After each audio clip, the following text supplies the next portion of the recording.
Welcome everybody. We are here for Kagurabachi Chapter 98, titled Ikuto Hagiwara, Worthless Commander. The chapter opens up and it is Hagiwara himself speaking with his squad, the anti-Cloud Gouger elite fighting group that we saw all the way back near the beginning of the story when they were battling against Sojo. And here we have Hagiwara explaining what his sorcery does. And basically, he shows it off, and it looks to be black smoke or particles. And this is where most of the group actually decides to, I think, poke fun at him because they're like, oh, is it pepper? Is it black sesame? And well, it just turns out that it is iron sand. So he is able to manipulate iron sand using the magnetism. His sorcery involves magnetism, and he essentially, before the battle, he's sewn a bunch of the iron sand into each member's clothing. That way, because their entire strategy was to lift Sojo out of the city to obviously reduce collateral damage because they're battling against an enchanted blade. And something that has been drilled into us the entire time in Kagurabachi is that these blades and the level of sorcery that they're capable of producing is basically like walking around with an atomic bomb. So obviously, if you were planning on battling someone wielding one of these and it is with the objective of actually defeating them, you know that the collateral would be astronomical. So obviously their strategy was to lift him out of the city, and that involved a lot of mid-air combat, which we now know was Hagiwara was able to manipulate the black sand or the iron sand into the clothing that he weaved for all of his squad members. And he basically was trying to tell them, hey, he'll make sure that they never get hit. And one of them, the female group member, I cannot remember her name, she actually points out the fact that if Ikuto goes down, like they're all done for because he's the one controlling all of their mid-air flight hovering capabilities, which is a good point. But he just says that he'll make sure that none of them die before him because he is the commander. He is saying, if anyone is going first, it will be me, not all of you. So he says, as the anti-Cloud Gouger special forces, he says, your lives are my responsibility. And then we get an absolutely awful panel of the 4 members of the group that were unfortunately killed in the fight against Sojo. So Hagiwara here, obviously the title of the chapter makes sense because he had stated as the commander that he would be the first to die out of all of them. And he is actually one of the only 2 remaining members who are actually living. And we get to then see him just laid out in a hospital bed, and he's just talking what seems to be to himself, talking about how he got all of his troops killed and his unit got obliterated. And this is where we get to actually see that there is the mask of the one member of the anti-Cloud Gouger Special Forces, Kugara. There was the guy with the pointy mask and seemed to have some sort of like hardening sorcery ability. But we actually see that that Hagiwara here is manipulating the iron sand, and it's attached to that mask that Kugara had on, and it is actually presumably talking to him, and it asks him how long is he going to lie there just sniveling, like, come on, get up. And Hagiwara is just like, get up and do what? Like, I'm a failure. It's just better off if I just lie here.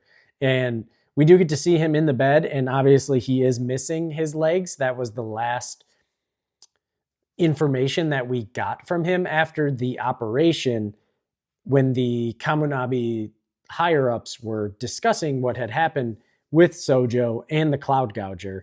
They had talked about the anti-Cloud Gouger special forces and the status of them. And obviously, 4 of the 6 members are deceased, with the commander, Hagiwara, and the youngest member. I can't seem to remember his name at the moment, but the one who lost his arm. Those are the ones that lived. But we knew that Hagiwara had lost both of his legs. So I just kind of assumed that this was him being kind of written off of the story. But now he's re-entering, and I mean, he has now obviously gone through an absolute tragedy, losing his troop and his squad, but at the same time, he now has, if he can spin it away from the despair, he has a massive level of conviction now to potentially go after the other enchanted blades to ensure that nothing like this happens again to any other members of the Kaminabi, but also just members of the public. So I am actually excited to see him coming back into the story. I like his design. The Iron Sand powers and the magnetism is super cool, but he basically is not eating at all. And the workers for the Kaminabi that are like bringing him food and taking care of him are just like, hey, he just sits there mumbling to himself. And they're like, well, apparently he's talking with his partner, and he unconsciously animates Kugara's mask with his sorcery, and he's interacting with basically a figment of his imagination. And they're kind of just assessing his state of mind and saying the fact that he does seem to know that Kugara is dead, but his awareness is just very murky when it comes to the split between reality and just the figments of his imagination. And the worker's like, well, it's understandable considering that he lost all of his troop that went back more than a decade. So that troop, that group that he had been a part of, they had been operating together apparently for more than a decade. And even more specifically, Kugara, the member of the squad, the sorcerer with the, I don't even know what to call the mask. It kind of reminds me of like a bird, but also it's just got a pointy beak and the big eyes. But apparently they had been friends since they were 5 years old. And we get to see a panel of them as looks like young kids, which they say like no surprise that he can't accept it. And I completely agree. Like I could never imagine losing a friend that you've known since childhood, but remained close to them throughout your life. And not only that, you actually were part of the same squad in this organization. And then all of a sudden they are just gone, along with 3 other members of this decade-old group. And they talk about that the only consolation is that Kazane is the newest member who survived. That's the one who lost his right arm. They had used him as like a backup trump card, but he never actually got to activate his sorcery because when he was about to, they got blitzed by Sojo and Mei, his Mei ability, before he could even do anything, and lost his arm. So I'm curious, since we're seeing Hagiwara return, will we also get a return of Kazane as well? I guess we'll just have to wait and find out. But it seems like the Iron Sand, yeah, it was all woven into the troops' clothing, and apparently it comforts him to have it surrounded and scattered around him. And it feels like he is with them, considering that he had the Iron Sand on all of them when they presumably passed away. And they just surmise like, hey, he was really talented, but it doesn't seem like he'll be able to fight for a while, which, I mean, again, totally understandable. And it's really interesting though, because we then get to see the animated sorcery that looks like Kugara is like, hey, like you haven't eaten anything. If you don't eat, you're gonna die. And Hagiwara is just like, I don't care. Like, why would I possibly care about that? He has basically just shut down. He is, he's lost the will to carry on, at least currently. And the mask is like, well, that's a dumb way to go. Like, if you're gonna go down, let's go down fighting like warriors, which seems to be the type of personality that Kugara had anyways. He was very animated, boisterous, loud, and seemed to be a bit eccentric. And it's reflecting in this subconsciously animated version of him through Hagiwara's sorcery. But Hagiwara just says that he'll never fight again. Like, they don't need incompetent warriors out there. So he's lost all his confidence in himself as a sorcerer, as a warrior. And he's just like, well, I might as well rot away ultimately like this. But this is when the announcement goes out across the headquarters that there's an enemy attack, and all this is like all non-combatants are to move down to level 3 immediately. And this is when Kugara, I'm going to call it Kugara instead of having to, explain every time that, of course, this is not actually him, but it's just easiest to refer to it as the name at which it is portraying. So Kugara is like, hey, that isn't true. This is your chance. And it continues to say, the speaker, that to recover the force field, the second vessel must be eliminated. It's one of the Hishaku, which is where we ended off last chapter, showing all members of the Hishaku. And then we cut back to the vessel on the Kaminabi side, and he's being asked if he can identify who the second vessel is. But he's saying he can't. He's trying currently, but he can't, because the Shinichi's power is too strong and it's interfering with his visual field.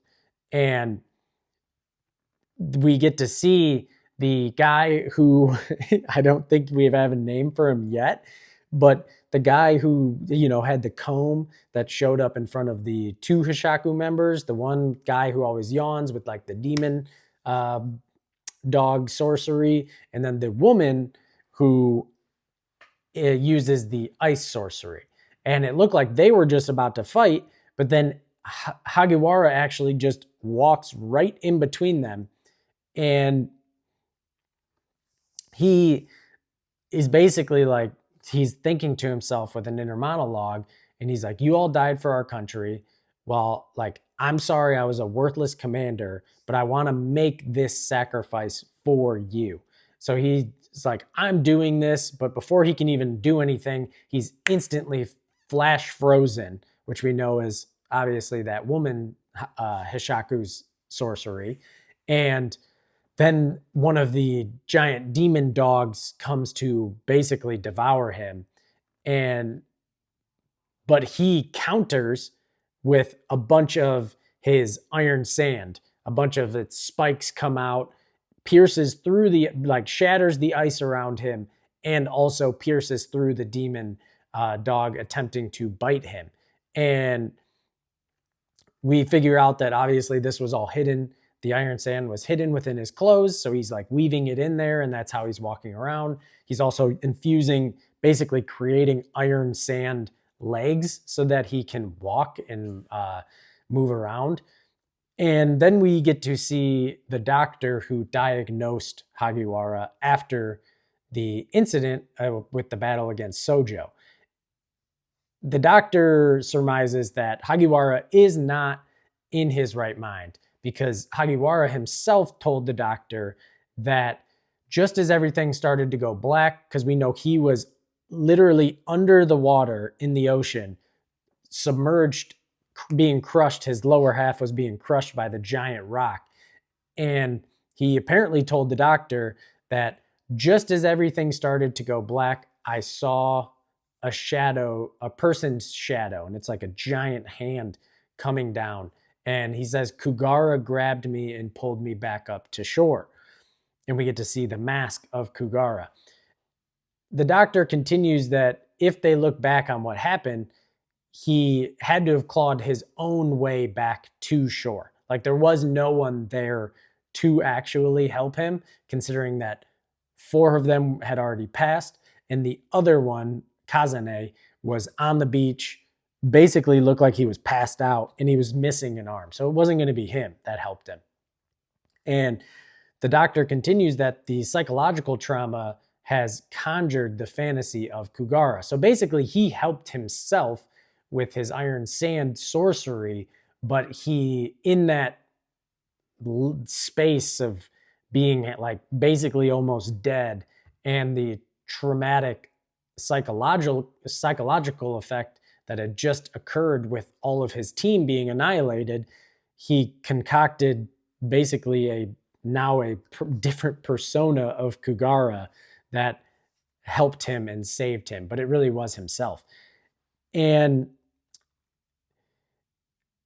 he continues that, seeing his condition, like most people would probably think like his career as a Kamunabi sorcerer and warrior is probably over.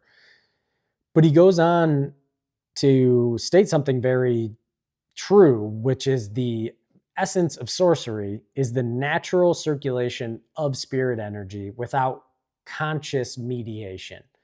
So not being constantly monitored, and it flows just as breathing does, essentially. It's just a natural function of a sorcerer's abilities, and it's an extension of themselves, so they're not consciously having to think about it. And the less they do, and the more they're able to just use it as if it's naturally part of their body, the better they are at sorcery.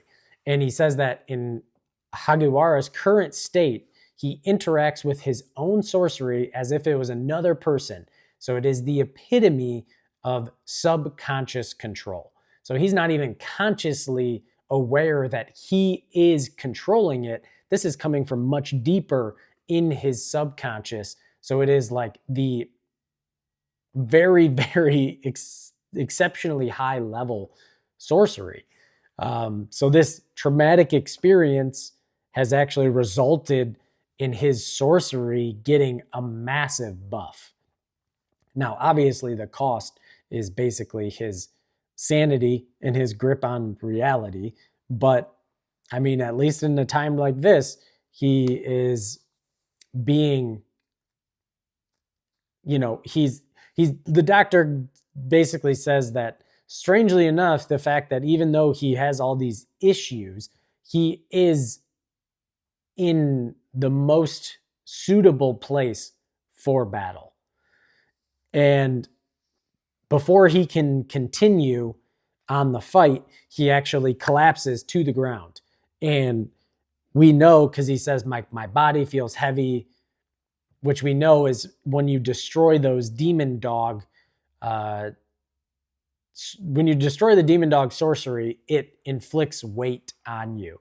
And it seems to be because the one that attempted to consume him was quite large. So I'm assuming the size of the demon dog actually dictates the weight in which it inflicts on you after you destroy it. That would be my assumption. But Hagiwara just is like, whatever, like, who cares that my body feels heavy? He's like, we just have to kill the target, like, easy, right? And we get an explanation of magnetic MRIs. We get some MRI lore in that it is magnetic resonance imaging, and it applies a powerful magnetic field to the human body and uses the body's own magnetic properties to generate visual images of the internal structures of the body. Obviously, an incredible advancement for human medicine when it was created. But now Kugara, or Hagiwara, is actually able to use his abilities to essentially scan the entirety of the Kamunabi headquarters underground as a giant MRI, because he is manipulating a gigantic magnetic field so that he can scan the internal organs of the people throughout the entire headquarters. And it's an awesome panel because you get to see Kugara, or Hagiwara, like with his eyes. He looks a little crazy, and it's like the whole base of the headquarters underground. And they identify the young male member of the Hishaku, that was my number one suspicion for who was the vessel.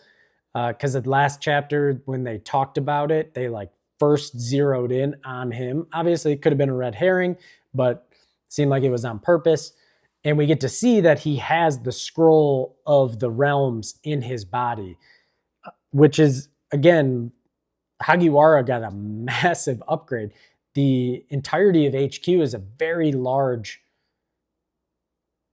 area, and he was able to instantly scan it and identify the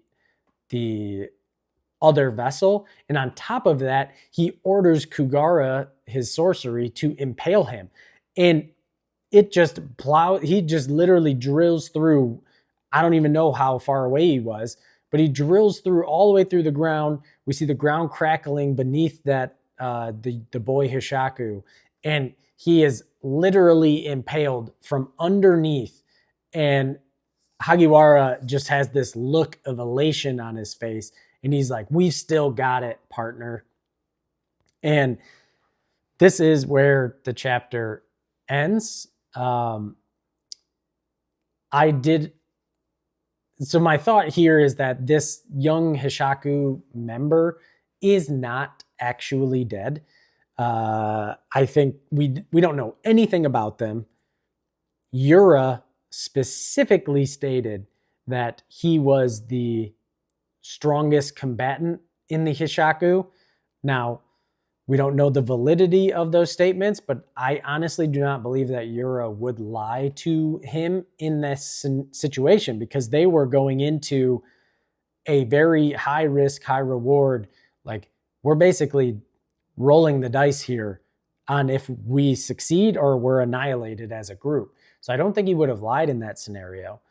So I do not think that he is dead here. And then the other kind of more obvious reason is the fact that if he is a vessel, we found out last chapter that when you intake the scroll, you are in a state between life and death for like 4 months, because the scroll is actually reconstructing your body, and it is getting rid of organs as well. So there's a very good chance that being impaled, though it does damage, obviously, there's a good chance that his internal structure is not the same as most humans. So this is not actually going to be a lethal blow like it would be to basically anybody else. And that also makes me think that we now know he is the vessel, and Yura did say he's the strongest combatant. Is it a situation where, because we know the vessel can actually absorb and intake the massive amounts of spirit energy that are being converted from the Earth's heat on the outside of the building, and it's being run to the vessel who's operating the force field. Well, this member is, yes, he's tweaking the force field to prevent the enchanted blades from entering for reinforcements. But outside of that, he's not having to maintain the force field. That's the vessel that works for the Kamunabi. So he may have a lot of excess of spirit energy. And if he's incorporating that into his sorcery, that may be what Yura is talking about, because it would be beyond the amount of spirit energy that a normal or even a very strong sorcerer would have, because we know that the vessel is getting enough power from the heat of the earth it's getting enough spirit energy that he is able to basically power the entirety of headquarters and the force field at the same time. So if he just has to channel it into his own personal innate sorcery, that may result in some absolutely absurd levels of power. So I think we're probably going to see some stuff from him soon enough. But I'm going to end it here. I greatly enjoyed the chapter. I didn't think we were going to find the vessel that quick. So W. Hagiwara here with the giant MRI scan. But this invasion has just been crazy. I'm loving Kagurabachi. I'd love to know down below what you guys are thinking so far. And, just let me know what you thought about the video. I'm trying to improve and get better with each subsequent, time that I post. But at the end of the day, I also want to make sure that I'm just being myself. And, that's just my main focus here. I'm just trying to be myself and find other great people on, the internet who love and share the same passions that I do. And if that is you, I would, invite you to subscribe. Totally up to you. But I hope you have a great day or night wherever you are, and I will catch you in the next chapter. Peace.